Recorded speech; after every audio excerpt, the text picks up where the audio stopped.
Selamat datang kembali, para penjelajah kebijaksanaan. Setelah kita menguasai kejernihan pikiran di bulan Januari, kini saatnya kita menghadapi salah satu tantangan terbesar dalam hidup manusia, hasrat dan emosi. Mereka seperti api yang bisa menghangatkan atau membakar habis segalanya. Di bulan Februari ini, filsafat Stoik akan membimbing kita untuk bukan menghancurkan emosi, melainkan mengendalikannya, menjadikannya pelayan, bukan penguasa. Pernahkah Anda melihat seseorang meledak dalam amarah? Rasanya seperti melihat mereka kehilangan kendali, bukan? Marcus Aurelius, kaisar yang bijaksana, dengan tegas menyatakan, "Terapkan pikiran ini sewaktu kamu merasakan datangnya amarah, mengamuk itu tidak jantan. Sebagai gantinya, kelembutan dan kesantunan lebih manusiawi dan karena itu lebih jantan." Amarah bukanlah tanda kekuatan, ia adalah sebuah kelemahan, jebakan yang seringkali dipasang oleh orang lain atau bahkan oleh diri kita sendiri. Kekuatan sejati terletak pada kemampuan Anda untuk menjaga ketenangan, untuk tidak goyah di hadapan provokasi, untuk menjadi seperti ring robot Joe Louis, tenang, terkendali, dan tak terkalahkan. Amarah adalah bahan bakar yang toksik, menciptakan kerusakan, bukan solusi. Mengapa kita membiarkan diri kita ditarik ke sana kemari seperti boneka oleh setiap dorongan hati? Seperti kata Marcus Aurelius, bingkailah pikiranmu seperti ini. Kamu adalah seorang tua, kamu tak akan membiarkan dirimu diperbudak lagi oleh hal ini, tak lagi ditarik-tarik seperti boneka oleh setiap dorongan hati, dan kamu akan berhenti mengeluhkan nasibmu saat ini atau mencemaskan masa depanmu. Ini adalah deklarasi kemerdekaan batin Anda. Kita sering merasa cemas, bukan? Kekhawatiran tentang masa depan, tentang apa yang mungkin terjadi. Epictetus mengajukan pertanyaan yang menohok. Ketika kulihat orang yang cemas, aku bertanya pada diri sendiri, apa yang diinginkannya? Karena apabila seseorang tidak menginginkan sesuatu di luar yang dapat dikendalikannya sendiri, mengapa orang itu dilanda kecemasan? Kebanyakan kecemasan kita berakar pada keinginan yang melampaui batas kendali kita. Kita ingin dunia selalu aman, penerbangan tepat waktu, atau semua orang menyukai kita. Semua itu di luar kendali kita. Lepaskan keinginan untuk mengendalikan yang tak terkendali, dan Anda akan menemukan kedamaian yang tak tergoyahkan. Ini adalah panggilan untuk menjadi tak terkalahkan. Epictetus berkata, jadi siapakah yang tak terkalahkan? Dia yang tidak dapat dibuat kesal oleh apapun di luar pilihan akal sehatnya. Bayangkan seorang profesional yang tenang menghadapi media, menangkis setiap serangan dengan humor dan kesabaran. Itu bukan karena mereka tidak peduli, tetapi karena mereka menguasai pilihan akal sehat mereka. Anda juga bisa demikian. Hentikan diri Anda dari terpental kemana-mana oleh dorongan hati. Marcus Aurelius mendesak, jangan terpental kemana-mana, tetapi bijaklah menimbang setiap dorongan hati dan lindungi keyakinan jernihmu di setiap keadaan. Berpikirlah sebelum bertindak. Pertanyakan setiap impuls. Apakah ini selaras dengan prinsip-prinsip saya? Apakah ini benar-benar akan membuat saya merasa lebih baik? Seperti yang Seneca katakan tentang rasa sakit. Apakah kamu terbebas dari rasa sakit itu? Jika kamu menanggungnya dengan bersikap cengeng, rengekan dan keluhan tidak pernah meringankan beban. Lindungi ketenangan pikiran Anda, karena itu adalah harta yang tak ternilai.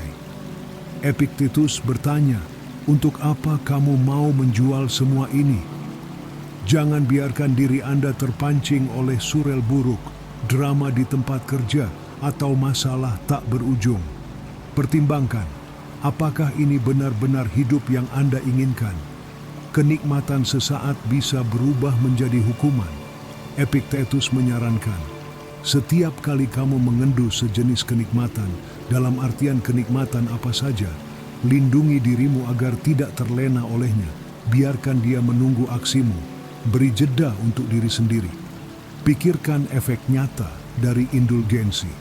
Ketika Anda menyadari bahwa memanjakan diri secara berlebihan bisa lebih buruk daripada menahan diri, godaan itu mulai kehilangan daya tariknya. Kendali diri menjadi kenikmatan sejati. Fokuskan perhatian Anda pada kecerdasan Anda. Biarkan ia menjalankan tugasnya sebagai pemandu. Herakleitos mengingatkan, karena untuk jadi bijak hanyalah satu hal, memusatkan perhatian kita kepada kecerdasan kita yang memandu segalanya kemana saja.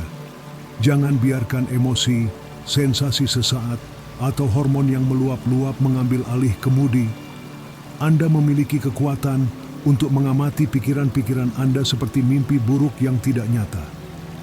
Marcus Aurelius berkata, "Kosongkan pikiranmu dan tahan dirimu, dan seperti saat terbangun dari tidur dan menyadari bahwa yang membuatmu kesal hanyalah mimpi buruk, bangun dan lihatlah apa yang ada di sana tepat sebagaimana mimpi tersebut. Hal yang memicu Anda tidak nyata, tetapi reaksi Anda nyata." Jangan memperberat hidup dengan bersikap emosional atas hal-hal tidak terlalu penting. Hidup ini sudah cukup sulit tanpa kita menciptakan lebih banyak pertikaian. Musuh kebahagiaan sejati adalah dambaan akan hal yang tidak kita miliki. Epictetus berkata, cukup mustahil menggabungkan kebahagiaan dengan dambaan akan hal yang tidak kita miliki. Berhentilah mengejar cakrawala yang tidak pernah bisa dicapai. Bersyukurlah atas apa yang Anda miliki saat ini. Bersiaplah menghadapi badai emosional dengan memperkuat batin Anda. Anda adalah atlet sejati yang berlatih melawan kesan palsu. Ingatlah metafora perjamuan hidup Epictetus. Ingatlah untuk menjaga sikapmu dalam hidup seakan sedang berada dalam perjamuan. Begitu hidangan yang diedarkan tiba kepadamu, ulurkan tanganmu dan ambil secukupnya saja. Ambil secukupnya, bersabar, dan nikmati apa yang ada di hadapan Anda. Jangan serakah. Observasi pawai besar nafsu, Marcus Aurelius. Perampok, pencabul, pembunuh, dan para tiran, kumpulkanlah untuk kamu periksa apa yang disebut kenikmatan-kenikmatan itu. Apakah hidup yang didedikasikan untuk kenikmatan berlebihan benar-benar sepadan? Seringkali tidak. Yang lebih baik tak diucapkan. Cato muda memilih untuk tidak bicara sampai dia yakin kata-katanya pantas didengar. Plutarkos menulis, dia mulai bicara hanya bila aku yakin apa yang akan kukatakan tidak lebih baik untuk tidak diucapkan. Latih kesadaran untuk berhenti dan mengevaluasi diri dengan jujur sebelum bertindak atau berbicara. Situasi tidak peduli pada perasaan kita. Marcus Aurelius. Kamu tidak semestinya memberi kuasa kepada situasi untuk membangkitkan amarah, karena situasi sama sekali tak peduli. Sumber bahaya nyata berasal dari keyakinan kita sendiri tentang penganiayaan. Kendalikan persepsi Anda dan Anda mengendalikan bahaya itu. Jangan selalu harus menjadi yang teratas dalam segalanya.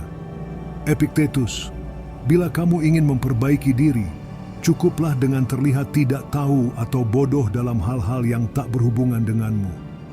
Terkadang, melepaskan keinginan untuk tahu segalanya adalah kebebasan. Filosofi Stoik adalah penawar jiwa. Datanglah padanya hari ini, dan biarkan ia memulihkan Anda dengan kekuatan yang Anda butuhkan untuk bertahan. Ketika Anda kehilangan kendali, ingatlah jiwa itu bagaikan semangkuk air. Bila air itu bergoyang-goyang, tampak cahaya itu sendiri pun bergerak-gerak, tetapi sebenarnya tidak. Prinsip-prinsip Anda tidak goyah, hanya jiwa Anda yang sementara meninggalkannya. Himpun kembali ketenangan. Anda tak bisa selalu memperoleh keinginan Anda. Epictetus, bendunglah nafsumu. Jangan tetapkan hatimu pada terlalu banyak hal dan akan kamu dapatkan apa yang kamu butuhkan. Fokus, prioritaskan, dan bebaskan diri Anda dari kekacauan yang tidak perlu.